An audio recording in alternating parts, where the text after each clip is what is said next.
Kaan here. Most people try to change their life using willpower. But what if I told you willpower only controls about 5% of your behavior? I remember it was New Year's Day, and I remember vividly staring at my paper, trying to think of what goals I had for the year. It was already 1 a.m. and I'm thinking, what goals do I have? I didn't want to waste the year. And I tried to write them out and nothing came out. Not because I didn't have any dreams or aspirations, but because something in me just didn't believe what I actually wanted was possible. If you've ever felt stuck, if you've ever felt overwhelmed or like your brain was sabotaging your progress, listen, you're not broken by any means. You're just running old code that doesn't actually work. So it's time that we actually update the software to change your beliefs, your thoughts, and your emotions and your behaviors so that we can actually align you with what you actually want. So stay with me, because once you actually understand how to use this and how your mind really works, success won't feel as a struggle anymore, but it will feel a little bit more natural because that's the way it should be. So the first thing we actually want to go over here in this presentation is the 3 parts of your brain and what they actually look like. So this is the 3 parts of your brain. And I do want to let you guys know that the parts of your brain, this entire presentation is based on the book, The Essential Psycho-Cybernetics by Maxwell Maltz. So that comes from that book. It's like the thicker book. The deeper version actually goes into how this works. And this is essentially what your brain looks like. So you have the 3 parts of your mind. You have the conscious, the subconscious, and then the creative center. Now, before we go into the conscious mind, we do have to go over one part of the subconscious mind, just so you can better understand how the conscious mind works. Now, in your subconscious mind, you have the memory storage. So memory storage basically means that everything that has ever happened to you in your life since you were born is going to be stored in the memory files of your subconscious mind. And based on what is stored in your subconscious mind is going to actually dictate how you react to future events. Now, this is very important for the conscious mind. So the conscious mind has 4 steps to it for anything. So anytime you have any experience, no matter what it is, you're always going to be going through this pattern. Now, the first thing that always happens is that you perceive something through your 5 senses. So you have your eyesight, your ears, your smell, taste, and all that. After you actually perceive something, you're going to associate it. You're going to compare it to your past experiences that come from your memory files, that comes from your subconscious mind. So it comes from here. So you're going to compare it and see if it's similar to anything that has ever happened to you before. Once you actually make that association, then you're going to actually evaluate it or judge it as good or bad. Your brain is usually binary. We judge something as good or bad. Once we make that evaluation of good or bad, then we actually make a decision to take action or take inaction, or what kind of action to actually take. So a great example of this is, let's say, for example, you walk into your room and you see a massive spider on the floor. So you perceive that the spider is there. You associate it with a past experience that is most likely negative. Probably in childhood, you saw a spider and got freaked out by it. After that, you would make a decision to actually take action or inaction. So depending on how big the spider is, you'll probably see it as more bad or less bad. So if it's a small spider, you'd probably be like, okay, it's not that big of a deal. But if it's like a massive spider like this big, you probably start freaking the f out. Depending on your perception, it's actually going to dictate how extreme your judgment is and how extreme of an action you're actually going to take. Let's say it's like a medium spider, like this big. The action that you can take, depending on how fearful of spiders you are, is number 1, you can start screaming and start running around, or you could go get some help or something, or you could just kill it, or you could just be responsible, get a napkin or toilet paper, pick it up and let it outside. Now, your action is going to depend on how extreme your judgment is going to be. So it really just depends. It really just depends on past experiences. Everything you do is dependent on past experiences. Now, let's say you're a scientist and you study spiders literally like every single day. You perceive that spider, and from your memory files of actually studying spiders, you associate it and compare it to past experiences, and you know for a fact that this spider is not harmful. And you've been so accustomed to actually being with spiders and actually studying spiders that it doesn't scare you. So you don't judge it as good or bad. You actually might judge it as good because, oh, this is one of those rare spiders that you never see, but it's not a poisonous spider, because you know that. So then you decide to actually take action or inaction. Now, because you're a spider lover, I don't know who would love spiders, you are going to probably pick it up and let it out, or go put it in an environment that you know it will survive in. You most likely won't kill it, and you most likely won't take extreme action to actually start yelling and all that. So it really just depends on your past memory files, and it really depends on what you had done in the past. Now, you are always going to use this perception, association, evaluation, decision. So now moving on to the subconscious mind, which is like the really important thing and the most important thing that you actually want to rewire if you actually want to have success. Now, you have to rewire a lot of beliefs and a lot of thoughts and a lot of emotions that you might not want. But the trick is you just have to be aware of it, and then you have to choose to change. But we are going to go deeper into that. Now, as far as that here, how does the conscious mind and the subconscious mind actually work? And how do they communicate with each other? Now, the subconscious mind, we already said that it has memory storage, but it also takes care of all the automatic body functions like heartbeat, breathing, all that. And then it also takes care of your self-image and how you see yourself. And your self-image is basically dictating what you think you can do, how you actually respond to the world, your actions, all your behaviors, and everything like that, and how you feel about yourself. How you feel about yourself is the most important thing. That's why it's so important to change your self-image if you ever want to change a habit. So your mind is always going through a cycle between your conscious perception and your conscious experiences and memory storage. It's always going to be doing this cycle right here. And this is what's called a habit loop. So for the spider example, every time you see a spider from now on, depending on how you react to it and depending on how extreme the judgment in it is, you're going to have the same reaction to it the next time, because this is an experience. So your mind is going to send that experience and how you reacted towards it to your memory storage. So the next time that happens, you're probably going to actually react the same way, unless you consciously choose to actually react a different way. So that's a habit loop. And habit loops are stored in the memory storage. And memory storage is a lot deeper than just memories. The way your conscious mind actually transmits that information into the subconscious mind is the way it's going to store it, even if it's wrong. Because the subconscious mind doesn't have like right or wrong. It just takes whatever it is. There is no good or bad. There is no binary. Now, the two ways it fails you is either one, it's going to be the failure to perceive something, like you hear something wrong or you see something wrong. So in the actual spider example, let's say it just turns out to be a fake spider, but before you even noticed that it was a fake spider, you made a reaction. You still went through that loop of perception, association, evaluation, and decision. You still did that. And even though you made a bad perception, you're still going to store that in the memory storage as if it was real. Your subconscious can't actually tell whether something is real or not. So as the conscious mind actually perceived it and the way it experienced it, it would store into the memory files, even if it was wrong.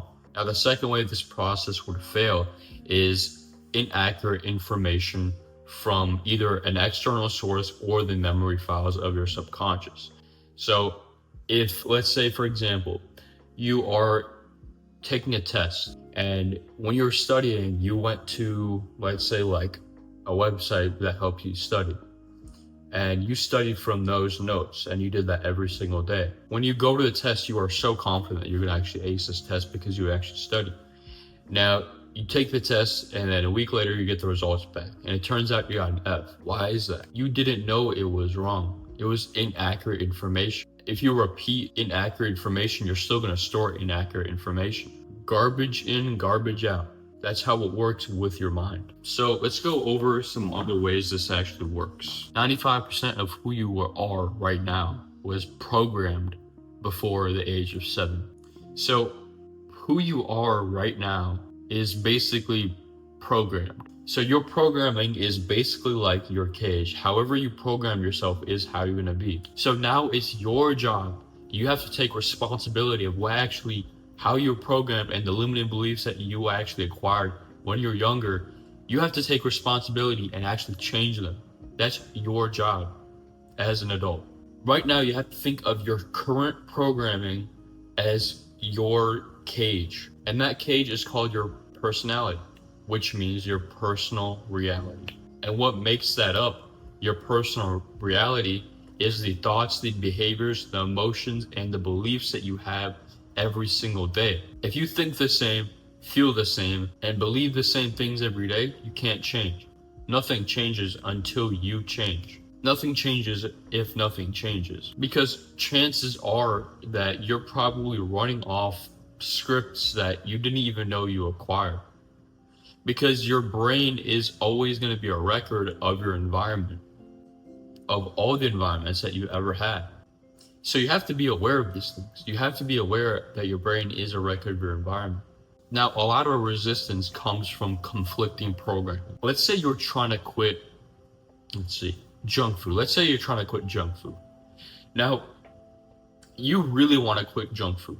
You know the consequences of that. But at the same time, you also believe that if you stop eating junk food, you're going to be missing out on pleasure. So those two things right now is conflicting information. You know that pain's going to keep happening if you were to continue eating junk food, but you know that if you stop eating junk food, pain is also going to happen as well. So you're automatically going to want the pain of the familiar than the pain of change, because the pain of change is a lot worse and it's unfamiliar. You do not want change. Think about it. If your boss came in and he called you into the office and he was like, hey, we're gonna make some changes around here, you're automatically gonna be like, what the fuck? Anytime someone says change, you're automatically gonna think it's bad. So you have to realize that for you, biologically, and the way your brain works is that the pain of the familiar is always gonna be less painful than the pain of change. So how do we actually change some of the beliefs, the self-image that we have, the way we think? Before we even get into how to change your self-image, I want to go over how you actually change negative patterns. Now, the first thing you have to do is become aware of negative patterns. Because if you do not know the negative patterns that you have and you do not know that the problem even exists, you can't change what you do not know that exists. So you have to figure out what negative patterns are actually running your life right now. What negative beliefs and what negative thoughts that aren't helpful right now, what are running. You have to become aware first of your patterns. Become aware first. Sometimes these negative patterns are going to be so deeply ingrained that you have to actually do a lot of journaling and a lot of self-reflection to actually figure out what's going on. Because a lot of the times, the negative things that are happening to you, they're not surface level, they're deeply rooted. So once you figure out what is actually happening, then you have to choose to change. You always have to make a decision to change. Because without a firm decision to change, you're gonna be like, I'd rather just stay like this because it's just easier to stay like this. It's hard to change, but it's easier to stay the same. As we said, the pain of familiar over the pain of change. Once you choose to change, then you have to identify beliefs that are fear-based. So you need to figure out what's actually stopping you from changing. What do you believe about what you're doing is good? A lot of the times you'll know the pattern you're doing is bad. And then after that, you remove or replace them with the ones that support who you want to be. Once you recognize that beliefs that are actually stopping you from changing, then you have to remove or replace them with the ones that support who you want to be. And then if possible, change your environment. Like we said, your brain is a record of your environment. So if you can change your environment, then you can change your brain as well. So that's how you change negative patterns. Now, self-image is just as important because a lot of the times a lot of your habits are going to be based on how you view yourself. If you view yourself as someone that doesn't go to the gym and you want to start going to the gym, what you're going to have to do is start viewing yourself as someone who is probably an athlete, who loves going to the gym, someone who is fit. You want to have power over force. So the first step to identity change is to reaffirm who you want to become over and over. And the best time to do this is as you're falling asleep or waking up, because this is when your mind is the most impressionable. This is when your mind is the most open. At first, it's going to feel fake, but you have to keep going, because enough persistence and enough repetition, it's going to feel more aligned, like you. And also, you have to back it with aligned action, because as within, as without, the inside and the outside are the same thing. They're like mirror versions of each other. The outside world is like a mirror. Think of it like this. You have a 360 mirror happening to you at all times. Reality is just a mirror. Reaffirm what you want through warm confidence, because the secret is this. Reality is just how you imagine it. The way you imagine life in certain situations and your perspective on things, that's how it is. And what you believe about life is just going to be emanating outwards. As we said, as within, as without. Now let's go over the creative center. So the creative center is also really important, because this is also working whether you like it or not. And it has 4 functions. First one is to maintain sanity. And the way it does that is through dream therapy. You see, the creative center is completely aware of all your tensions, all your fears, all your emotional reactions, everything like that, because it's received information from the subconscious mind. So what it does, it creates a dream which is symbolic, so that everything that is happening to you in your waking life is not as draining on your mental health. Now, it does 3 other things. It solves problems, it motivates you towards goals, and then creates paths to goals. So the creative mind is also known as infinite intelligence. That's how Napoleon Hill actually called this creative mind, or the infinite intelligence. What it's responsible for is the divine ideas, intuition, inspired action, and creative downloads. That's what it's really for.